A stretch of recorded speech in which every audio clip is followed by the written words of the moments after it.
How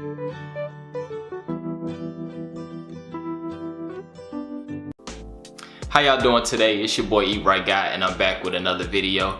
And for this video, I want to touch a little bit more on what it's like being a research dietitian and what pathways you can go within that field. I touched a little bit on my last video, but this I want to expand on it. And I do have a little experience in this area because when I was an intern, I had a 2-week rotation at a facility called Pennington Biomedical Center, and this is a huge research facility that does a whole bunch of research studies focusing on the prevention and treatment of chronic diseases. So all their studies have like a nutrition aspect on it, and some studies involve strictly nutrition.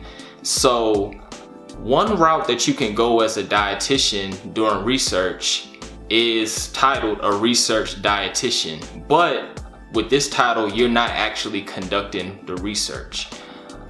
If you go on Indeed.com and you type in research dietitian, the only 2 jobs right now that will come up are actually from Pennington, and so these dietitians are pretty much contracted to work and study. So let's say you have a study with people with diabetes or people that are pre-diabetic. You have one group of patients that receive no nutrition education, and then the other group of participants receive nutrition education. And at the end of the study, you want to see which group of people had better blood sugar control. You as a dietitian would do the counseling to the group that does the nutrition counseling. Also, if there's a study that has people on specific diets, you can be contracted to write those diets out. And one special thing that they do at Pennington is they have what is called a metabolic kitchen, and this is where they prepare all the foods for studies that involve meals. And it's crazy because like they pretty much measure every ingredient or every food item by like the 10th or 100th of a gram. I remember as an intern, like if they say, okay, each tray needs 10.08 grams of lettuce, I remember like actually like cutting pieces of lettuce off and weighing it just so it can be exactly how it is. And there was a dietitian that overlooked the kitchen. Usually the staff that prepared the meals were like nutrition students from LSU, so that was pretty cool. And so that's one route that you can go, actually just being contracted to work within studies. One of the cons of actually being that type of research dietitian is that it's a contract, and so usually your salary is paid by the grants from the study. So usually like they'll have a dietitian like on 2 different studies. So let's say that a dietitian is contracted on a study that lasts 2 years, and 60% of your pay comes from the grant money from that study. And then you're contracted on another study that lasts for 1 year, and 40% of your salary is going to come from that grant money. Well, let's say that a year passed and that 1-year study is done. Now you're only receiving 60% of your salary unless they can find another study to put you on. And then let's say that they didn't put you on another study, and you know what I'm saying, you're getting your 60% of your salary, but then 2 years pass, and now that your last study that you were on concludes and they don't have any studies for you to be on, now you're out of a job. So that's one of the cons if you want to get into research, being a research dietitian. There's not that much of job security. Well, I wouldn't say that, because some of the dietitians that I spoke with were there for many years, but there is a possibility that your job could end. And the other type of research dietitian is what most people come to think of as a researcher that actually conducts their own research. So usually you have to have like a doctor's degree or a PhD, and you pretty much write grants. You receive grants, write grant proposals to receive grants, and then you kind of conduct studies within your particular interest of nutrition.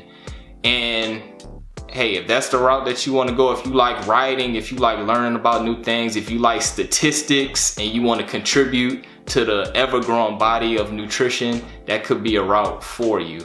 I would say the cons of that is actually receiving grant money. And nutrition, you got to understand, nutrition doesn't really produce that much money. So like, if you want to really make money in research, I think the highest paying companies are like pharmaceuticals, because they make a lot of money. People don't make money educating on like the benefits of like blueberries and stuff like that. So it could be hard to find organizations that will give you money to conduct nutrition related studies. And to conclude this video, I had a subscriber send me a message, and she wanted me to answer this question. And she says that when you do your research video, can you address going to medical school to further your study in nutrition? I want to study nutritional psychiatry and how the nutrition affects diseases. The only people I know doing this are doctors. And I'm wondering if I have to go to medical school like them, or if I can just continue becoming a dietitian.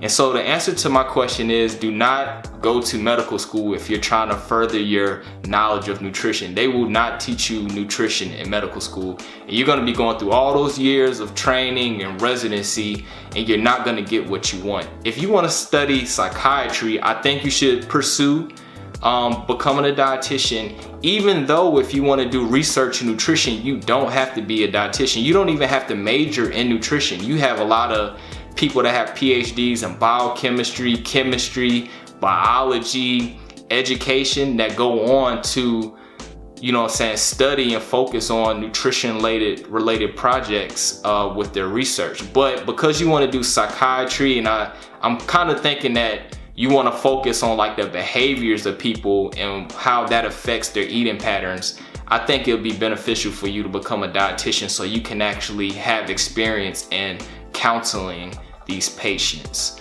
So hopefully that answered your question. Kind of was all over the place on this video. Y'all have a nice day. And if you're a nutrition student or a dietetic intern and you're concerned about passing the RD exam, feel free to join my Facebook group, RD Exam Prep, which will be down in the description. And this is where you can be part of a community that will answer any questions that you may have, as well as I provided free study guides, notes, and practice exams. And while you're at it, follow me on Instagram at EatRightGuy, and visit my website, eatrightguy.com, where I post weekly blogs on nutrition and dietetics related topics.